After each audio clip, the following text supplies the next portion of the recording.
प्रभुं प्राणनाथं विभुं विश्वनाथं जगन्नाथनाथं सदानन्दभाजं भवद्भव्यभूतेश्वरं भूतनाथम् शिवं शङ्करं शम्भुमीशानमीडे गलेरुण्डमालं तनौ सर्पजालं महाकालकालं गणेशाधिपालं जटाजूटगङ्गोत्तरङ्गैर्विशालम्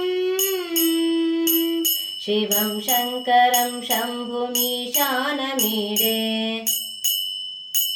मुदामाकरं मण्डनं मण्डयन्तं महामण्डलं भस्मभूषाधरं तम् अनादिः पारं महामोहमारम्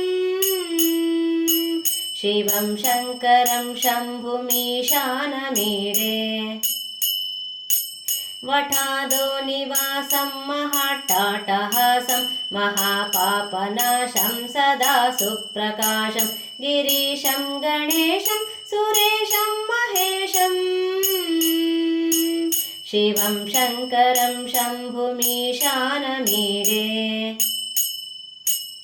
गिरीन्द्रात्मजा सङ्गृहीतार्थदेहं गिरौ संस्थितं सर्वदा सान्नगेहं परब्रह्म ब्रह्मादिभिर्वन्द्यमानम्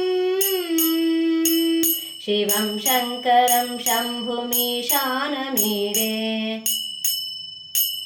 कपालं त्रिशूलं कराब्जं ददानं पदाम्भोजनं रायकामं ददानं बलिवर्धयानं सुराणं प्रधानम् शिवं शङ्करं शम्भुमीशानमीडे शरच्चन्द्रगात्रं गुणानन्दपात्रं त्रिनेत्रं पवित्रं धनेशस्य मित्रम् अपर्णाकलत्रं सदा सच्चरित्रम् शिवं शङ्करं शम्भुमीशानमीडे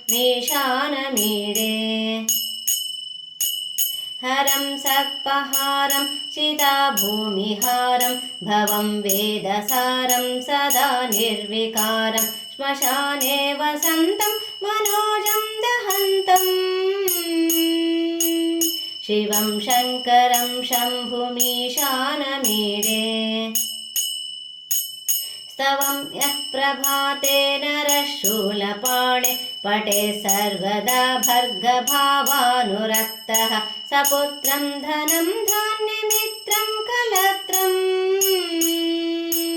विचित्रं समासाद्य मोक्षं प्रयाति विचित्रं समासाद्य मोक्षं प्रयाति विचित्रं समासाद्य मोक्षं प्रयाति